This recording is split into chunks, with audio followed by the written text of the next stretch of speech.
Welcome back to my fifth PowerShell video. Today we're going to be covering the switch statement. You may have heard it before as a case statement, but basically it's asking an if then else kind of question, but in a more compact way, a nicer way of doing things.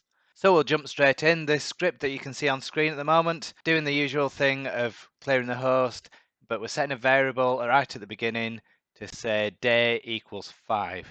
And this is an if statement, remember, we've not quite got onto the switch part. So we're saying that if the day is equal to 0, then the result equals Sunday, and going through the days, so if it's equal to 5, it'll be Friday. So we'll put a breakpoint on there, and we'll press play. So setting it to 5,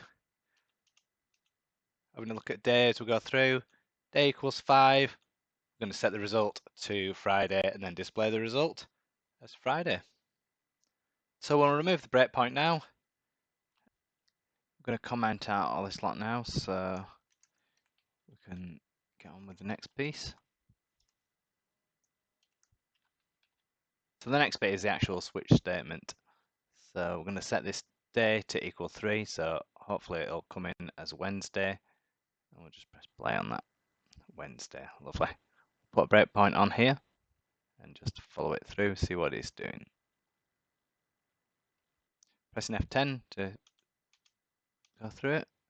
Number 3, set to Wednesday, go through it, and then display result. There you go. That's your switch statement done.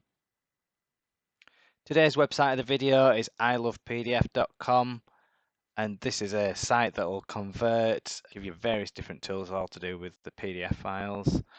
So you can unlock them, you can export them, add watermarks on or take them off. There's all sorts of things that you can do with it. But select merge, just to give you an idea what it is. You can select your PDF or you can just drop it on there. Be mindful though, bit of privacy guidance.